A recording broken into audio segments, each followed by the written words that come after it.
The amount of time and training that parents do spend on their children always reflects on those children. Yes, from the behavior and the acting of children, we go a long way to tell you how responsible and reasonable their parents are in giving them home training, in bringing them up.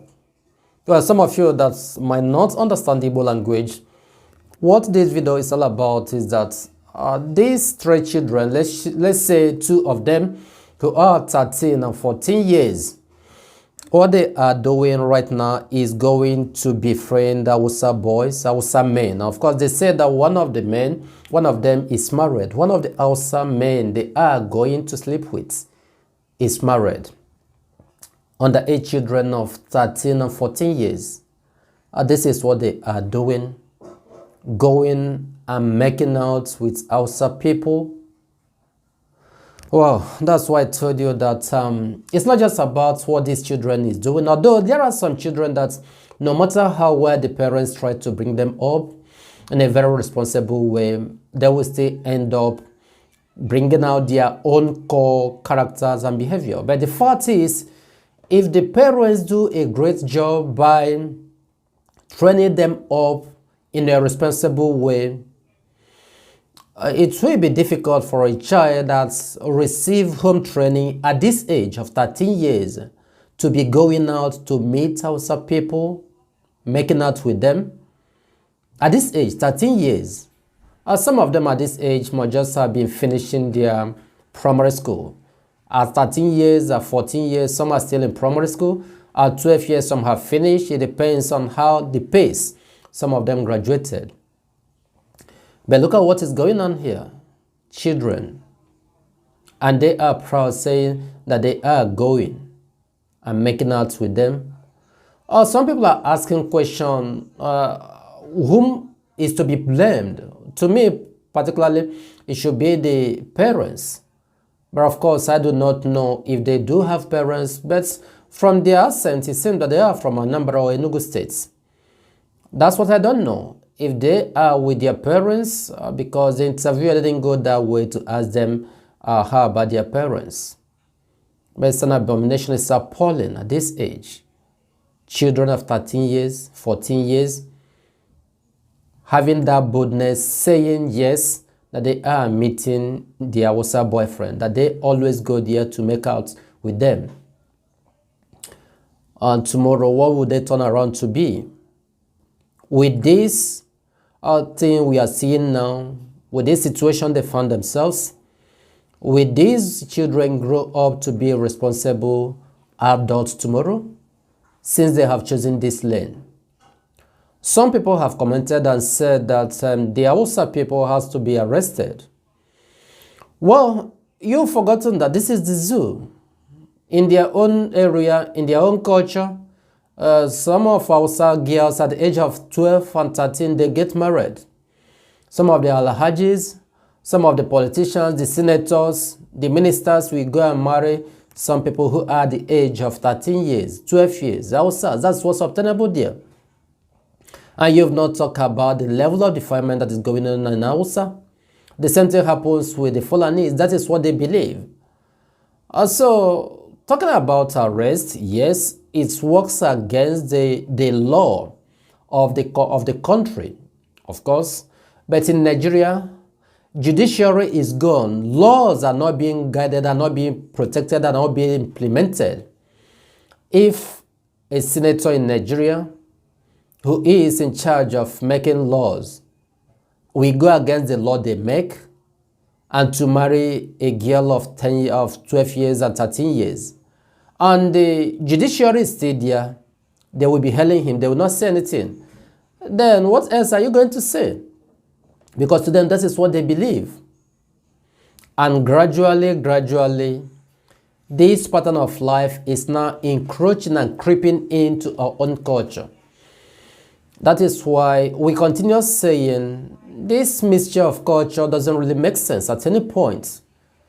They say that why they created the NYC, the youth service, is just to integration of different cultures which doesn't really work at any point. Even though when they try to integrate those cultures that doesn't really make sense, that they do integrate, the cultures that can benefit both sides, they don't integrate it. Where are the parents of these children? Is what I'm asking. Honestly, these children need to be taken to reformatory. What we are doing here is bringing ideas and suggestions that is necessary, not only to these children alone, to anyone listening to our voice. It's absolutely necessary that you know what you do. Children at this age need to be taken care of. You don't let them lose guard on them. You always guide them, because at this age they can do undoable. Honestly, I feel bad over this. Children of 13 years, 14 years, every now and then, they go to these Hausa quarters, they'll be making out with them, and they feel proud of saying it. Look at them. Look at them getting matured before their age. That's that. Well, what I'm saying is that even though you try to arrest the Hausa people, there is nothing that will come out of it. So the total responsibility lies on the parents to take absolute and proper care of their children. Who is going to arrest the Hausa people? Is it not Nigerian police that equally is involved in this same act? You cannot separate them from the same act, because if you go to police station, even underage children, that is the same way that Nigerian police deal with them. If you arrest them, what happened after today? After tomorrow, they'll still release them. And this continue. The worst part of it is that it is the Hausa people. Or it could as well be some Fulanese, they generalize them as Hausa people. Now, this is how some of these mixed bloods are coming into our areas, into our land. Before you know it, now these girls will get impregnated. And tomorrow they bear children. At the end of the day, you'll be celebrating. You have your Igbo brother, you have your Igbo sister, not knowing that those who did that are Fulanese and Hausa people.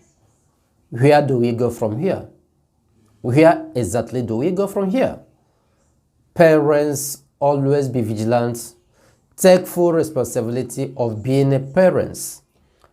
You brought these children to the earth, to the world. You have the absolute responsibility to take care of them until they grow up. This is quite appalling. This is quite appalling. And following that, I just want to bring you the information as regards to the response of IPOB to the Zoological Republic and some of the Edo State governor who is claiming of IPOB camp that is in Lilu. So IPOB have used this opportunity to reply them, the indigenous people of Biafra. IPOB has debunked the ownership of a camp in Lilu, Ihiala local government area of Anambra State, where soldiers revealed last Tuesday that they deleted suspected operatives of that same group. That's what IPOB is saying. Whomever that belongs to that group that we don't know, and we do not have camp in Lilu, that is why it doesn't concern us. This statement read in part, we wish to reiterate that IPOB and ESN operatives have no camp in Lilu in Ihiala LGA of Anambra State. We are not militant or criminals and don't need any camp in Ihiala LGA. We are indefilable and we are all over Biafra land and IPOB branches in diaspora.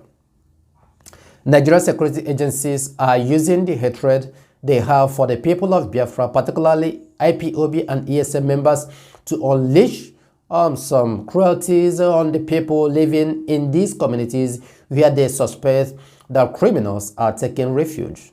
If criminals take refuge in any community in Biafra land, that doesn't make them IPOB members or ESN operatives. We have also not said there are no more criminal gangs in Biafra land, just like every other country, even in the advanced Western nations. But we want to accept the tagging of every criminal element found in Biafra as IPOB member or ESN operatives. Recall that some of these criminals were already mentioned by IPOB leadership. Sometimes during a broadcast, IPOB leadership said these were unleashing mayhem on innocent citizens in some communities. Some of these hoodlums were a creation of the wicked politicians in their desperation to discredit IPOB and ESN. Of course, this is the message, simple and short. IPOB has no camp in Lilu. So this is something you have to understand, that some of these camps you are hearing today, some of these gangs, some of these groups are even the creation of the FG with the DSS. They are the ones forming these camps here and there in different locations. And as well, there are some infiltrators that continue helping them to do so. So most of these camps you are seeing on some of the attacks are being created by the FG of the Zoological Republic. Just like you see here, that ISWAP have claimed the responsibility for attack on Nigerian police checkpoints in Edo, deleting personnel of the Nigerian police force. This is ISWAP, who are the ones guarding them, the Zoological Republic FG. The latest claim by ISWAP comes a few hours after it said its men attacked a police vehicle in Ondo State. Of course, you see what is going on. This is what is going on both in Ondo, both in Edo. All these areas has been taken over by ISWAP, being abetted by the FG. The Islamic State's backed faction of Boko Haram, the Islamic State's West Africa province, has claimed responsibility for an attack on a police checkpoint in Edo State. According to ISWAP, the attack occurred in the state on Thursday, September 22nd, 2022. It added that a policeman was deleted during the attack. Edo is in south-south region of Nigeria. The attack was carried out by soldiers of the Caliphate, occurred in Ipele, or local government area of the state, the group said. Well, this is that. As for some doubting Thomases who are saying that they cannot operate here, you have seen it. They have engulfed everywhere, abetted by the FG. Have you seen it? ISWAP is telling you, yes, they are the one that did it. There's something else you can do. This is that, wonderful people. We will continue bringing you more information because a lot is happening in that atmosphere, in that sphere that's called the Zoological Republic. We thank you for listening. And we are Biafrans. We say that it is in Biafra land that all of us have our citizenship, and until Biafra is fully restored, we will not rest.